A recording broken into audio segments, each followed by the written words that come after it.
É isso. 23.0 2.2026, estamos no quarto ano e no dia 365 desde o início da invasão total. Sejam muito bem-vindos, eu saúdo, sobre o relatório de situação. No relatório de hoje, vamos analisar mais de perto a ofensiva ucraniana, mas também veremos quais ataques a Rússia realizou contra a Ucrânia, além de alguns vídeos muito interessantes que novamente nos oferecem insights sobre o exército russo e muito mais. Dia 365 do quarto ano de guerra. Você já ouviu isso na introdução? Isso realmente é algo marcante. Tudo começou como uma operação especial de 3 dias. Amanhã poderei falar pela primeira vez sobre o quinto ano de guerra. Ou melhor, tecnicamente, já é o quinto ano desde o início da invasão total. O tempo realmente passa muito rápido, mas não vemos avanços reais. Até agora, tudo isso não valeu a pena para os russos, porque mesmo no início do quinto ano de guerra, nenhum dos objetivos deles foi alcançado. O Donbás não foi conquistado, a Ucrânia segue sob governo ucraniano e seu exército não foi derrotado. Os russos perderam mais de 1 milhão de cidadãos na linha de frente. Com a economia em queda, relações diplomáticas ruins e crescente insatisfação dos soldados, os problemas do país só aumentam. Para manter a situação, ucranianos e russos também atacam alvos no país vizinho, como aqui.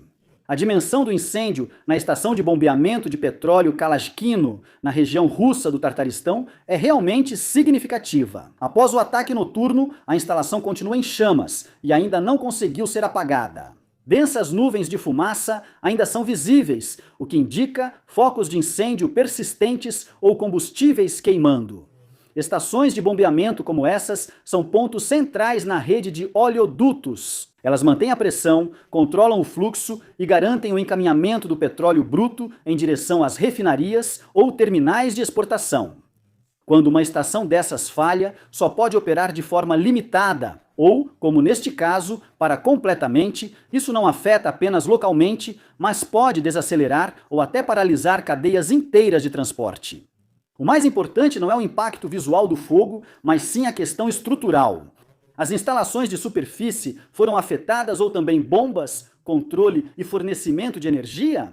Se este último estiver danificado, os reparos seriam muito complexos e demorados. O ataque segue o padrão de golpes contra a infraestrutura de energia e logística. Não é preciso paralisar tudo de imediato, mas sim causar perdas por atrito em um sistema que é destruído.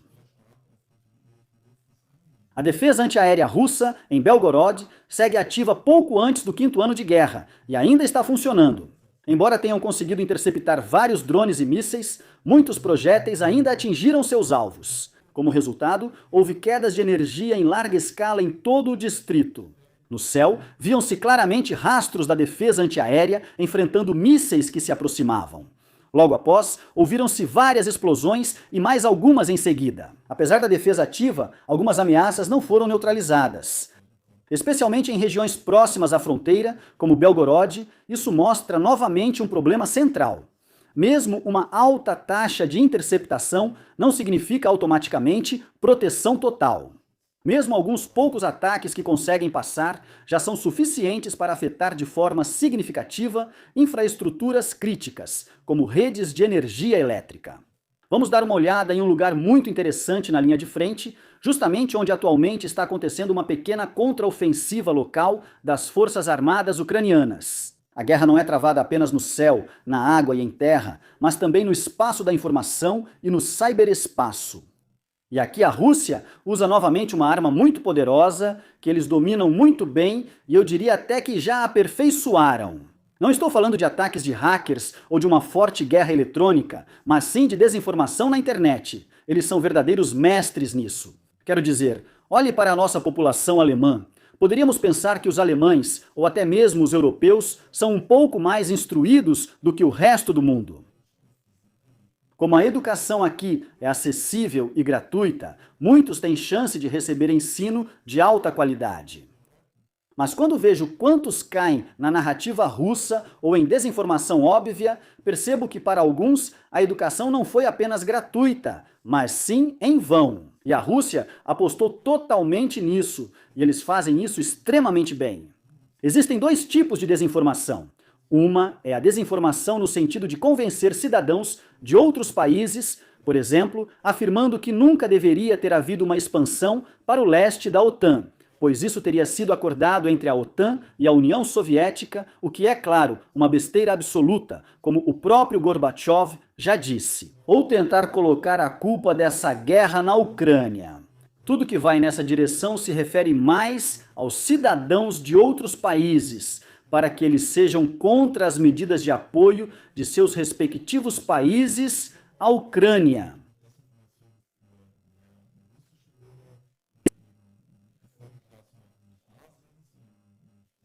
Medidas de apoio dos respectivos países.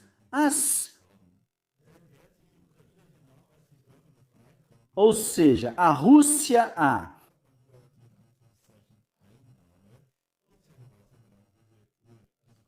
que os ucranianos conseguiram libertar comprovadamente, assim como a cidade vizinha. O lado ucraniano nega claramente isso. O 225º Regimento de Ataque se filmou na cidade e afirma que ela não está ocupada, o que aparentemente aconteceu novamente. Podem haver soldados russos isolados ou pequenos grupos escondidos em porões ou prédios, se é que há, mas isso não significa que tenham tomado a cidade, é mais um esconderijo no local e sem nenhum controle garantido. Isso, se acontece, é uma ocupação muito breve, caso ainda estejam lá. Mas sabemos que os ucranianos libertaram esse lugar há quase 2 semanas. É aí que está a diferença.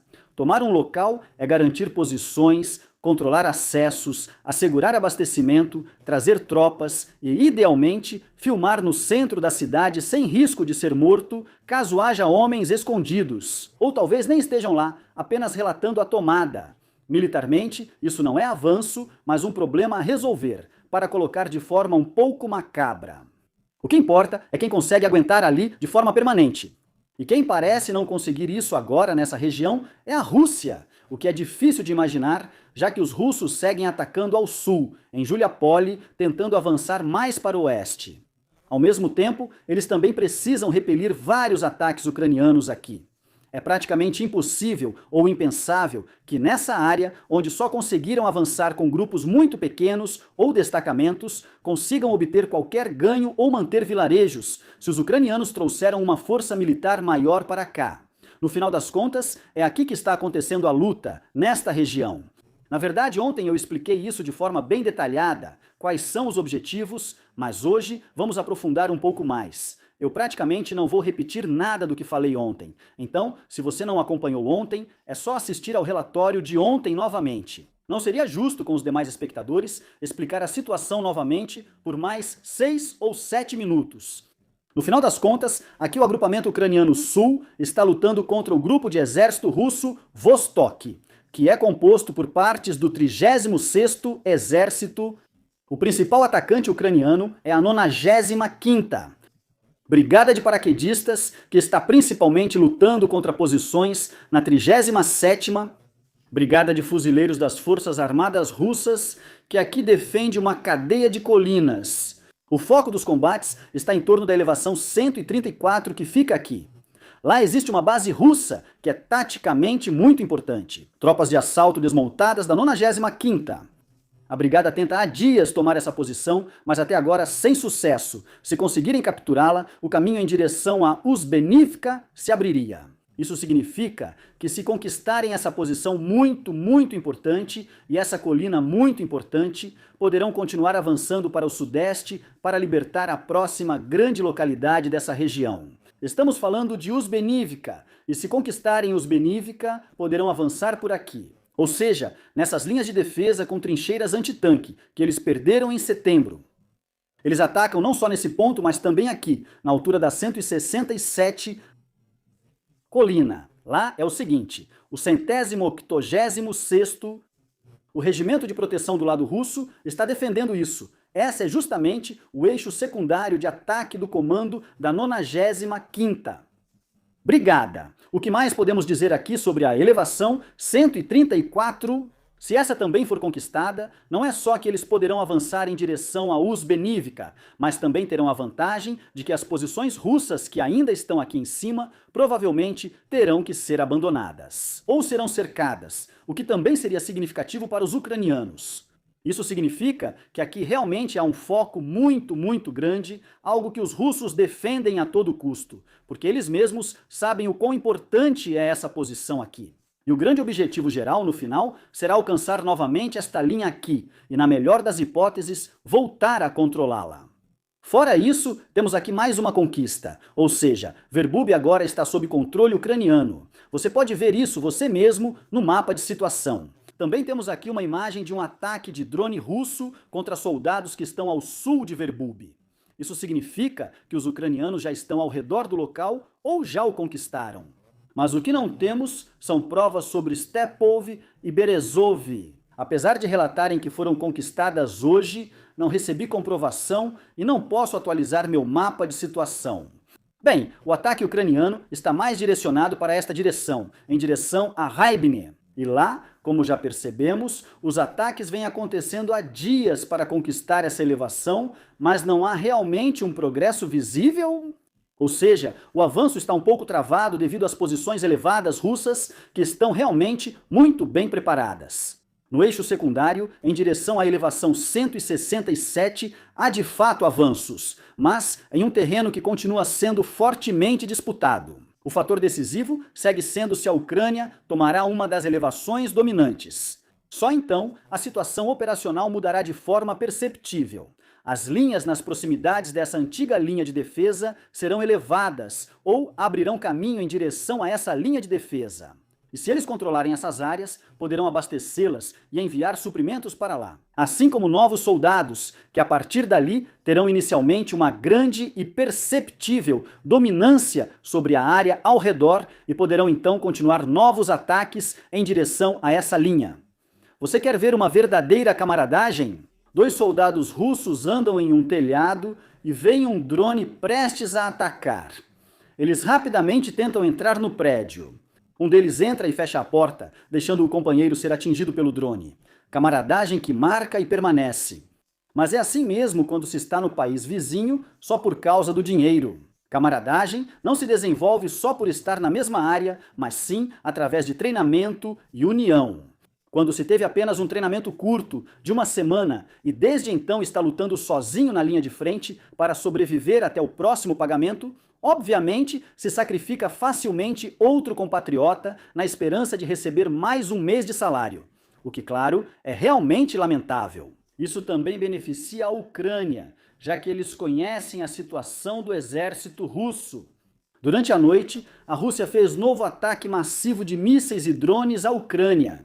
De acordo com o Ministério das Relações Exteriores da Ucrânia, entre outros alvos, a fábrica da empresa americana Mondelez foi atingida por um míssil. Na região de Odessa, drones atingiram instalações de energia e provocaram incêndios. Também foram relatados danos em outros 5 distritos da região de Kiev, assim como em Mykolaiv. 2 pessoas morreram e outras ficaram feridas. O uso conjunto de mísseis de cruzeiro, balísticos e drones já é padrão nesses ataques. Os alvos incluem não só objetos militares, mas também indústrias e infraestrutura de energia, como neste ataque. Um ataque a uma empresa ocidental, no entanto, traz uma diversidade política adicional. Isso mostra que os investimentos internacionais na Ucrânia continuam sob alto risco. Ao mesmo tempo, a pressão sobre o sistema energético ucraniano permanece alta. Cada ataque a subestações, usinas ou pontos de distribuição significa necessidade de reparos, insegurança no abastecimento e cargas adicionais para a população civil, especialmente no inverno. Em 20 de fevereiro, forças ucranianas teriam destruído 2 helicópteros militares russos em ataque de drones ao aeródromo de Bogatchovka, na região de Oriol. Foram atingidos, portanto, um helicóptero de combate do tipo Ka-52, que se tornou bastante raro, e também um helicóptero de transporte do tipo Mi-8. Ambas as aeronaves estariam no solo no momento do ataque. O heliporto fica próximo à vila de mesmo nome e pertence oficialmente ao Aeroclube Oriola, que faz parte da organização estatal afiliada do ZAF. Hoje é usada no treinamento pré-militar e promoção da aviação, mas também parece ser totalmente empregada para fins militares. O local funciona como base avançada para helicópteros que interceptam drones ucranianos de longo alcance. Isso torna o ataque estrategicamente interessante. Em vez de apenas se envolver na defesa aérea, a Ucrânia também causa impacto operacional perceptível. E nisso, eles atingiram 2 helicópteros importantes. Um helicóptero de suprimentos, que é a espinha dorsal da frota de helicópteros russa, e também outro helicóptero importante, que é usado para apoio aéreo aproximado e combate a blindados, o K-52. Agradeço aos assinantes, membros do canal e equipe Algoi, em especial ao Tenente-Coronel Henneck, Cília Dietrich e Fred Meyerhofer. Inscreva-se, curta, comente e até o próximo relatório.